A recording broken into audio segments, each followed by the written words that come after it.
الصلاة والسلام على من كان نبيا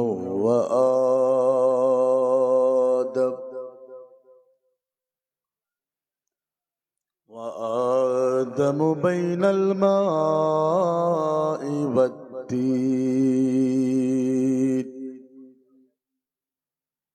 وعلى آله وأصحابه وأزواجه وذرياته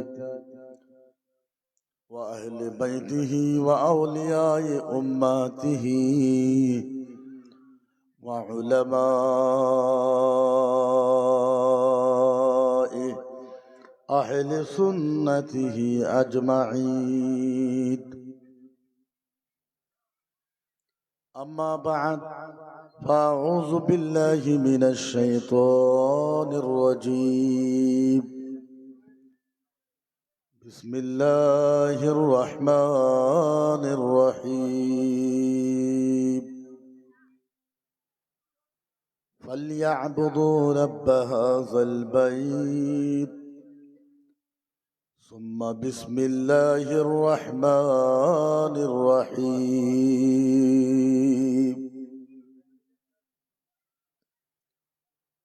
ولا رطب ولا يابس إلا في كتاب مبين. صدق الله المولانا العظيم. أو كما قال النبي صلى الله عليه وسلم: يا أمي ولا تخافي ولا تحزني وإنك على الحق سنرجع في الجنة إن شاء الله.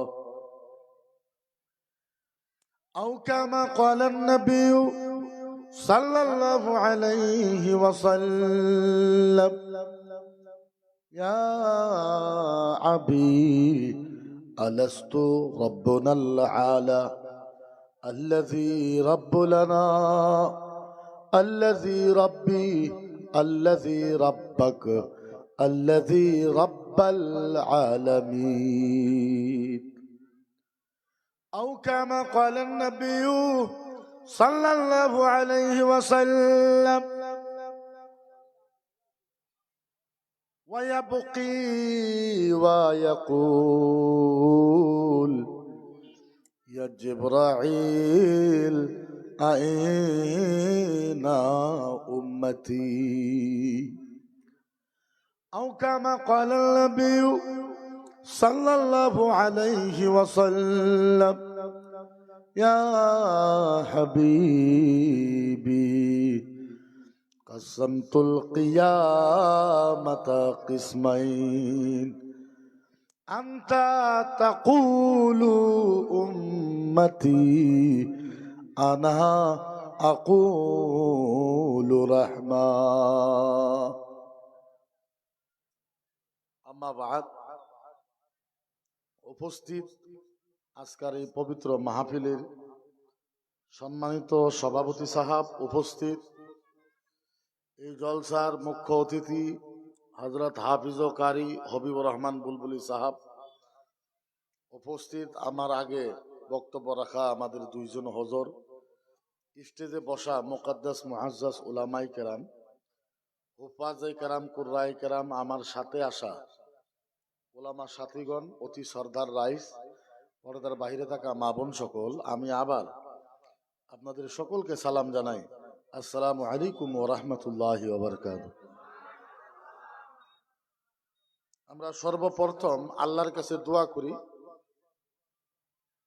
যে আল্লাহ পাক আজকের এই মাহফিলের বরকতে, কোরআন ও হাদিসের আলোচনার বরকতে আল্লাহ পাক যাতে মসজিদে আকসা আবার যাতে মুসলমানের হাতে আল্লাহ পাকে বিজয় দান করে দেয়।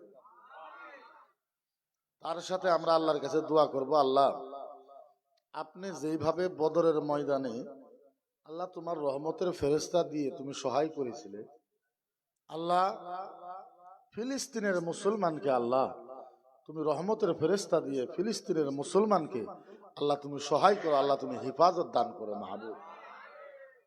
তার সাথে আমরা আখিরি দোয়া করব, আল্লাহ পাক যাতে আমাদের আজকের এই মাহফিলের বরকতে আপনাদের এই বৃহত্তর এলাকার কবরস্থানের প্রত্যেক মাইয়াতের প্রত্যেক মুর্দার কবরে আযাব যাতে আল্লাহ পাকে মাফ করে দেয়। তো যাই না হোক, আমি কোরআনে মুকাদ্দাস থেকে 2টা আয়াতে মুকাদ্দাসা তেলাওয়াত করেছি, কয়েকটা হাদিস আপনাদের সম্মুখে আমি টেনে ধরেছি, একটু আলোচনা করি ইনশাল্লাহ আমি বিদায় হব। লম্বা ওয়াজ আমি করিও না, আর লম্বা ওয়াজ করা পছন্দও করি না। সারা রাত মাহফিল হোক ওইটা আমি চাইও না। মাহফিল সীমিত 12টা পর্যন্ত হওয়া লাগে, তার উপরে মাহফিল হোক এটা আমি পছন্দ করি না। কারণ আল্লাহর নবী বলেছে, আল্লাহ পাকে বলেছে যে দিন হইল ইবাদতের জন্য, রাত হলো আরাম করার জন্য। যদি আরামটাই নষ্ট হয়ে যায় তাহলে তো আর এটা সম্ভব হইতে পারে না। না পারে? সম্ভব হইতে পারে না। আচ্ছা, যারা সামনে দাঁড়ায় আছো, এত তোমরা প্যান্ডেলে তোলে আহো, নাহলে যাওগা।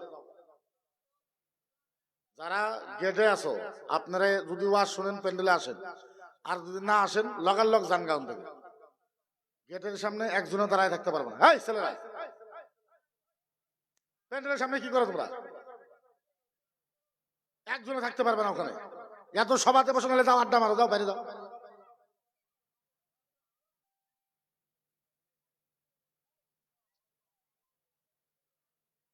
সমস্যাটা হলো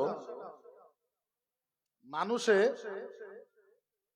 যেভাবে মানুষের থিয়েটার দেখে, গান বাজনা যাত্রা কিবা কিবি দেখে, মানুষে ভাবে যে ওগুলো যাত্রা গান থিয়েটার স্টেজ একটা হয়, কিছু মানুষ নাচানাচি করে।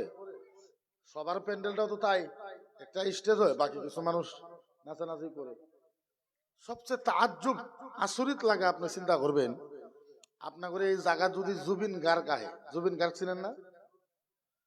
আপনাদের এই জায়গায় যদি জুবিন গার্গ আহে, ছেলেরা মানুষেরা দেখবেন কি টিপটাপ হয়ে যাবে। স্ত্রী দেওয়া শার্ট পিনবে, সুন্দর করে ক্রিম শ্রিম লাগাবে, তেল দিবে, ভালো জুতা পিনবে, কি পরিবেশে যাবে চিন্তা করুন। যদি কোনো রাজনীতিকের লিডারের মিটিং হয়, সে কংগ্রেসের রাহুল গান্ধী আসলো, অন্য কোনো আসলো, দেখবেন কত সুন্দর সেন্টেন মেখে কত সুন্দর করে মিটিং এ যাবো, যে কোনো মিটিং এ যাবো। আর যদি মানুষ ধর্মসভাতে আসে, একবার ফকিরের মতন হয়ে আসে। ও টুপি পিনছে, ও পিন্দা নাই, ও মালভাট একটা নিয়ে আইব, ও ওর মাল মাথার দিব, ও একটা মানে কি কথা চিন্তা করে। এর একটা পরিবেশ আমাদের ইসলামকে আজকের তারিখ পর্যন্ত আমরা বুঝি নাই। আমরা কই যে নারে তাকবীর, আল্লাহু আকবার, যুদ্ধ করব, কিসের যুদ্ধ করবে? সময় যা দেখবেন যুদ্ধ তো দূরের কথা, এক ফোঁটা রক্তও দিব না, দিত না। 12 বছর থেকে আমি যুদ্ধ করতেছি, 12 বছর থেকে যুদ্ধের খেলাই তো দেখতেছি। আপনি একটা কথা কই, আরএসএস চিনেন? আরএসএস কথা কই না, আমার ওয়াজ শুনলে কথা ওয়াজ করুন, টেনশন নেবেন না। আর আমি ভালো ওয়াজই করি, খারাপ ওয়াজ জীবনে করি না, ভালো ওয়াজই করি। আরম্ভ তো করবার দেন কমতে কম। আরএসএস চিনেন? আরএসএস, আরএসএস এর যখন মিটিং হয় একসাথে গুয়াহাটিতে, নর্থ ইস্টে একসাথে 5 লাখ মানুষ মিটিং করছে। কত লাখ? জোরে কোন কত লাখ? পোশাক একটা, পোশাক কি কথা কয় না, পোশাক কি? হাফ প্যান্ট আর shirt, full shirt, half pant full shirt. 5 lakh মানুষের ড্রেস এক। হিন্দু ভাইদের বলবাম বাড়ায়, বলবাম বুঝেন তো? রাস্তা গাড়ি দিতে বাড়ায় বলবাম। ওরা গাড়ির ভিতরে থাকবো, দেখবেন তো 50 জন মানুষ থাকে, পোশাক 2টা না একটা। কি পোশাক কোন তো? লাল গেরোয়া। ওই গাড়িতে যদি মিনিস্টারে বসে, পোশাক গেরোয়া, এমএলএ বসবে, পোশাক গেরোয়া, মুখ্যমন্ত্রী বসবে, পোশাক গেরোয়া, গৃহমন্ত্রী বসবে পোশাক গেরুয়া, প্রধানমন্ত্রী বসবে পোশাক গেরুয়া লাল, পোশাক এক, পোশাক।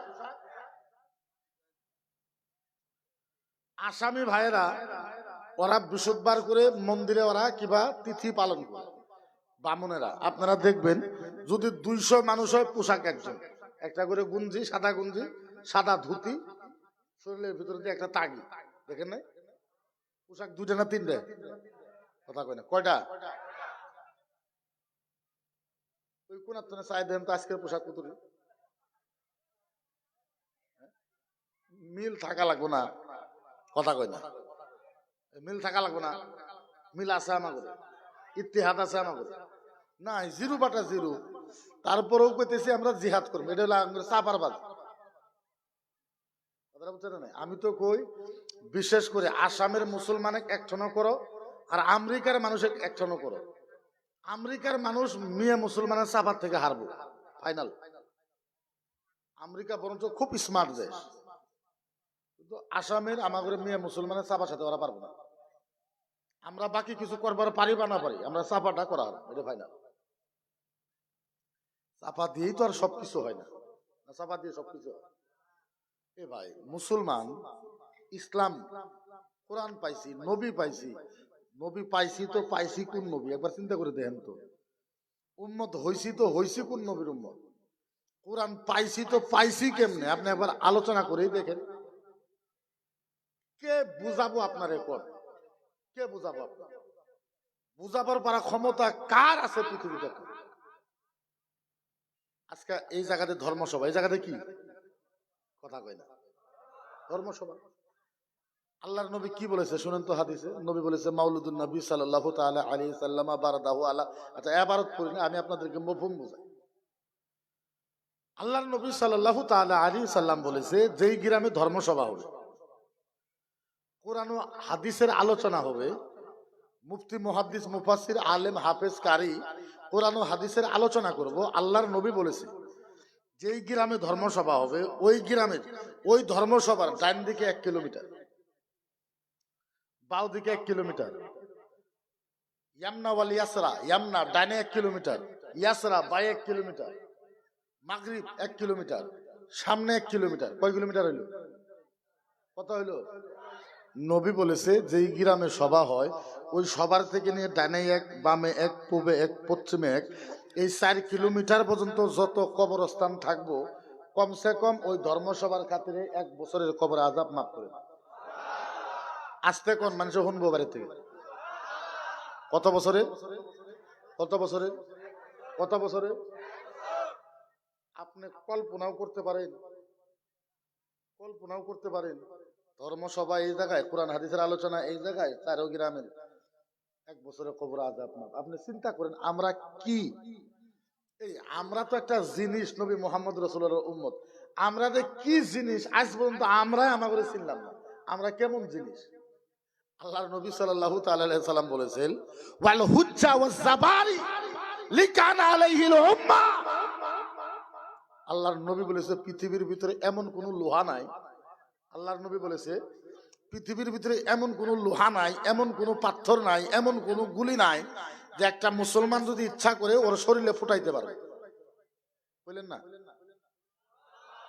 বুঝেন নাই? নবী বলেছে আমার উম্মত যদি আসলে তো ইসলাম ফলো করে, পৃথিবীতে এমন লোহা আল্লাহ পয়দা করে নাই, এমন বন্দুক, এমন ড্যাগার, এমন পিস্তক আল্লাহ পয়দা করে নাই যে আমার উম্মত যদি ভালোভাবে চলে যে ওর শরীরে ফুটাইতে পারবে, এমন ক্ষমতাই নাই। পৃথিবীর এমন বস্তুর উপরে ক্ষমতাই নাই। আরে এটা তো বাদ দেন, নবী মুস্তাফার উম্মত যদি ইচ্ছা করে উহুদ পাহাড় ডান হাতে নিয়ে বেড়াইতে পারবে। আরে এটা তো বাদ দেন, আল্লাহর নবী বলেছে নবী মুস্তাফার উম্মত যদি ইচ্ছা করে আরব সাগরের পানিকে বাও হাতে রাখতে পারে। আল্লাহর নবী বলেছে নবী মুস্তাফার উম্মত যদি ইচ্ছা করে সারা দেশের গাছ সম্পূর্ণ ওর সাথে কথা বলবে। আল্লাহর নবী বলেছে আল্লাহর নবী বলেছে উম্মত যদি কোরআন ফলো করে কুল কায়নাতের যত মাটি আছে সমস্ত মাটি এর তাবেদারি করে। যদি ইচ্ছা করি মাটি আমাদের হয়ে যাবে, গাছ আমাদের হয়ে যাবে, পাহাড় আমাদের হয়ে যাবে, পর্বত আমাদের হয়ে যাবে, লোহা আমাদের হয়ে যাবে, বন্দুক আমাদের হয়ে যাবে, হাতিয়ার আমাদের হয়ে যাবে। আপনি কবেন হুজুর এটা সম্ভব? সম্ভব না দেখি। যুদ্ধের ময়দানে বদরে ওহুদে সাহাবা হলো 313, কত? কাফির হলো 10,000। কাফির কত? 10,000। কাফিরের হাতে বন্দুক আছে, তলোয়ার আছে, নেজা আছে, ফালাক আছে, ড্যাগার আছে। যুদ্ধ আরম্ভ হয়ে গেল, 313 জন সাহাবা বিজয় হয়ে গেল। মদিনার ছোট ছোট অসাবিল, মদিনার ছোট ছোট বাচ্চা জিজ্ঞাসা করছে, ও আলী, ও উমর, ও তলহা, ও জুবাই, ও নবীর সাহাবা, ও রাসূলের সাহাবা, বলো বলো বলো বলো, তোমরা 313 জন, ওরা 10,000, যুদ্ধ কেমনে বিজয় হইলা? তোমাদের কাছে তো কোনো হাতিয়ার নাই। হযরতে আলী বলে, আল্লাহর জাতের ইজ্জতের কসম, আমাদের কাছে 2টা হাতিয়ার ছিল। বলে কি? একটা হাতিয়ার হলো আমাদের কলিজায় ছিল নবী মুস্তাফার মোহাব্বত, আর আমার মুখে ছিল আল্লাহর কোরআনের তেলাওয়াত। কলিজায় ছিল নবী মুস্তাফার মোহাব্বত, আর মুখে ছিল কোরআনের তেলাওয়াত। 2টা দিয়ে আমরা বিজয় হয়েছি। আপনি ইসলাম বুঝেন? আপনি তো ইসলাম বুঝেন না। ইসলাম তো বুঝা লাগবে। আচ্ছা, নবী, আমার নবী, আপনি 2টা হাদিস শুনেন খালি আমার থেকে, আপনার ইমান পরিবর্তন হওয়াই লাগবে 100%। এখন পর্যন্ত আমরা নবীরে চিনলাম না, তার কারণ কি? কি কারণ? নবীরে চিনলাম না। আপনি বুঝেন, আল্লাহর নবী সাজদায় পড়ছে, কোন পড়ছে? কথা কইবেন না। নবী সাজদার থেকে মাথা তুলে না। আল্লাহ কিন্তু ওয়াদা করছে, নবী আপনাকে এত কিছু দিমু যে আপনি রাজি হয়ে যাবেন। আল্লাহ বলছে, জিবরাইল যাও, নবী সাজদায় পড়ছে, উঠা না, যাও সালাম দাও। জিবরাইল আইছে, আসসালাতু আসসালামু আলাইকা ইয়া হাবিবাল্লাহ, নবী গো, আল্লাহ আপনারে সালাম দিয়েছে। ও নবী সাজদা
জান্নাতে যাইতে দিল।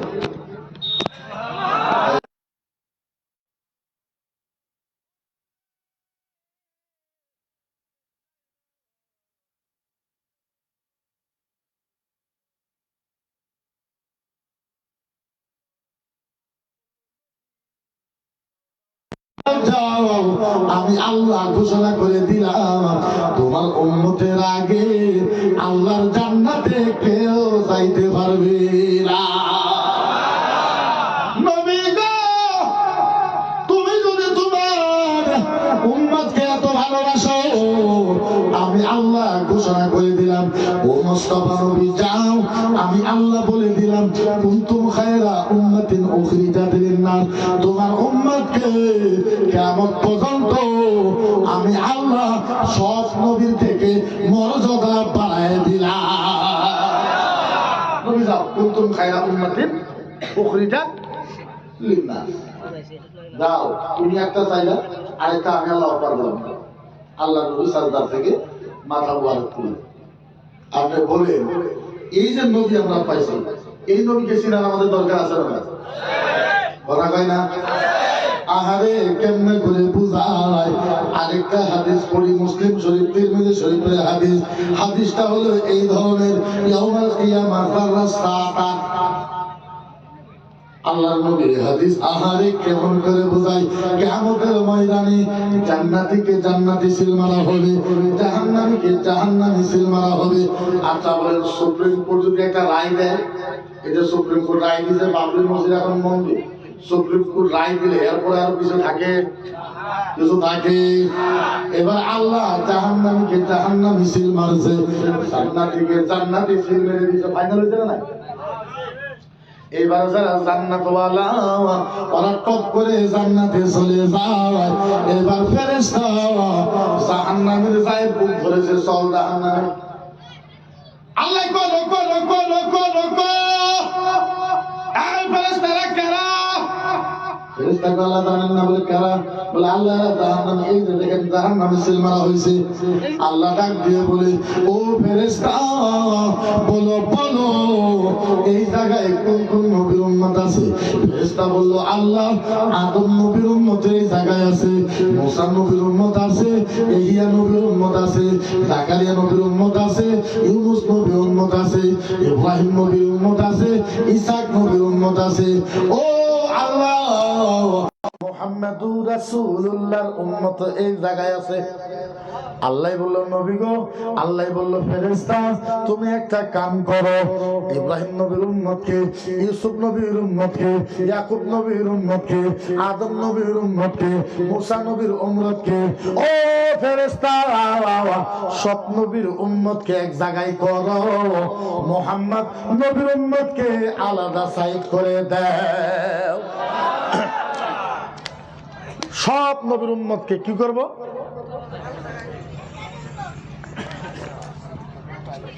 সব নবীর উম্মতকে এক সাইডে করো, নবী মুহাম্মদুর রাসূলুল্লাহ উম্মতকে এক সাইডে করো। এবার মুহাম্মদুর রাসূলুল্লাহ উম্মতকে এক সাইডে করা হলো। ফেরেশতা বলে, আল্লাহ কি করব? আমার আল্লাহ ডাক দিয়ে বলে, আল্লাহ ডাক দিয়ে বলে, এই ফেরেশতা তুমি একটা কাম করো, আমার জান্নাতের মাঝে যাও। ফেরেশতা জান্নাতে যাবে, আল্লাহ পাক একটা জান্নাতের মেশিন দিবে। কি দিবে? এই যে আপনারা যখন এয়ারপোর্টে যান, আপনাদের মাথার থেকে পাও পর্যন্ত মেশিনে চেক করে না? একটা কাঁচা টাকা থাকলেও বাইজা ওঠে, ওঠে না? নাই? আহারে কেমনে বুঝায়, আল্লাহ একটা জান্নাতের কম্পিউটারের মেশিন দিব। ফেরেশতা বলবো, আল্লাহ কি করব? আমার আল্লাহ ডাক দিয়ে বলে, ফেরেশতা ও ফেরেশতা এই যে তোমার কাছে জান্নাতের মেশিন দিলাম, ফেরেশতা একটা কাম করো, নবী মুহাম্মদুর রাসূলুল্লাহ ওর রাসিল রিজলাইনে হুব্বে মুস্তাফা, ও মুসলমান আমার আল্লাহ ডাক দিয়ে বলবে, ফেরেশতা মুহাম্মদুর রাসূলুল্লাহ উম্মত যারা আছে তাদেরকে মাথার থেকে নিয়ে পাও পর্যন্ত চেক করো। ফেরেশতা বলল, কি হবে? আল্লাহ ডাক দিয়ে কয়, এই ফেরেশতা শুনো, মুহাম্মদুর রাসূলুল্লাহ উম্মতের মাথার থেকে নিয়ে পাও পর্যন্ত চেক করো, কোন একটা মাংসর টুকরার মাঝে, কোন একটা রক্তের টুকরার মাঝে, কোন একটা পশমের গুড়ে গুড়ে মুহাম্মদ রাসূলুল্লাহর ভালোবাসা থাকে, ওই ভালোবাসার খাতিরে আমি আল্লাহ ওর জাহান্নামকে মাফ করে দিলাম।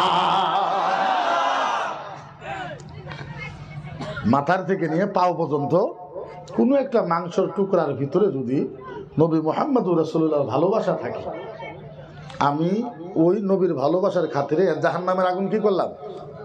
তোরে কোন কি করলাম? আমি আল্লাহ এর জাহান্নামের আগুনকে মাফ করে দিলাম।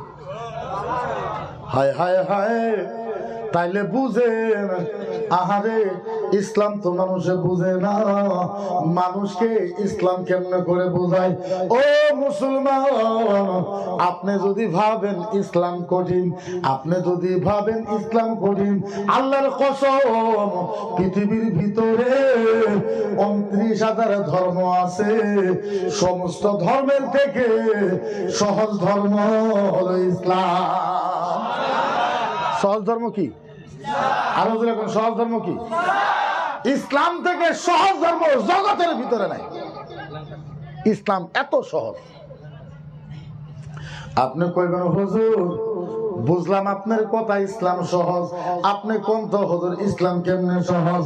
ও মুসলমান, আপনি ইসলামের যদি ছোট ছোট ছোট ছোট কাজ করেন, কামটা কিন্তু আগের থেকেই করেন, নতুন করে যদি কামটা আপনি আরম্ভ করেন, আল্লাহর কসম একটা আমলে আল্লাহ আপনারে কত কিছু দিব, পৃথিবীর মানুষে হিসাব করে সারতে পারবে না।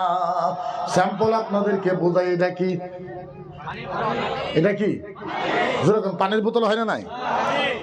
আহারে মানুষে ওয়াজ করে যে বাউ হাত দিয়ে পানি খায় না, আমি আপনাদেরকে মানা করবো না যে আপনি বাউ হাত দিয়ে পানি খাবেন না, আপনি বাউ হাত দিয়ে পানি খান। আমি আপনার এই কইবো না যে আপনি দাঁড়ায় দাঁড়ায় পানি খাবেন না, খাড়া হয়ে পানি খাবেন না, আপনি খাড়া হয়ে পানি খান, আপনি দৌড় পাইরা পাইরা পানি খান, আপনি বৈশা বৈশা পানি খান, আপনি হাঙর পাইরে পাইরে পানি খান, আপনি শুয়ে শুয়ে পানি খান। ও মুসলমান, আমি মুক্তির একটা কথা মাত্র, আপনি যে বাউ হাত দিয়ে পানি খান, এই পানি বাউ হাত দিয়ে খাইলে পানিটা যদি মিষ্টি লাগে তাইলে আপনি খান। বাউ হাত দিয়ে পানি খেলে মিষ্টি লাগে?